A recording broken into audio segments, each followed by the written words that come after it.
தாவேகா ஆட்சியில் கோவையில் இளைஞர்கள் அட்டூழியம், நடு ரோட்டில் போதை ஆட்டம், பைக் ரேஸ் வீடியோக்கள் சமூக வலைதளங்களில் வைரல்.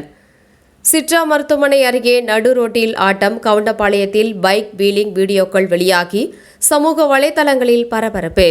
தமிழகத்தில் புதிதாக தமிழக வெற்றிக் கழகம் ஆட்சி பொறுப்பேற்றதைத் தொடர்ந்து கோவையில் நள்ளிரவு நேரங்களில் போதை இளைஞர்களின் அத்துமீறல்களும் பைக் ரேசர்களின் அட்டகாசங்களும் நாளுக்கு நாள் அதிகரித்து வருவது பொதுமக்களிடையே கடும் அதிர்ச்சியை கிளப்பியுள்ளது.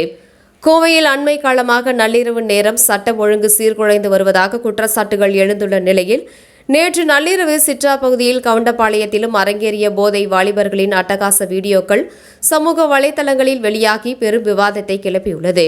கோவை சிட்ரா பகுதியில் உள்ள ஒரு பிரபல தனியார் மருத்துவமனைக்கு சரியாக எதிரே நேற்று நள்ளிரவு வாலிபர்கள் சிலர் மது போதையில் வாகனங்களை நடு ரோட்டிலேயே கண்டபடி நிறுத்திவிட்டு அநாகரிகமான முறையில் கூச்சலிட்டு ஆட்டம் போட்டுள்ளனர். மருத்துவமனைக்கு அவசரமாக வரும் அவசர சிகிச்சை வாகனங்கள் மற்றும் நோயாளிகளுக்கு பெரும் அச்சுறுத்தலை ஏற்படுத்தும் வகையில் இந்த சம்பவம் அரங்கேறி உள்ளது. போதை வாலிபர்களின் இந்த ரகளையை கண்டு அந்த பகுதி வழியாக சென்ற வாகன ஓட்டிகள் கடும் அச்சத்துடன் தங்களது வாகனங்களை இயக்கி சென்றனர்.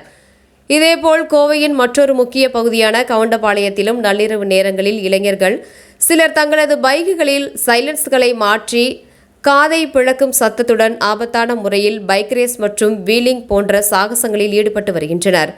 சாலையில் செல்பவர்களின் உயிருக்கு உலை வைக்கும் வகையில் இளைஞர்கள் பைக் ரேஸில் ஈடுபடும் திக் செல்போன் வீடியோ காட்சிகள் தற்போது சமூக வலைதளங்களில் மிக வேகமாக பரவி வருகிறது.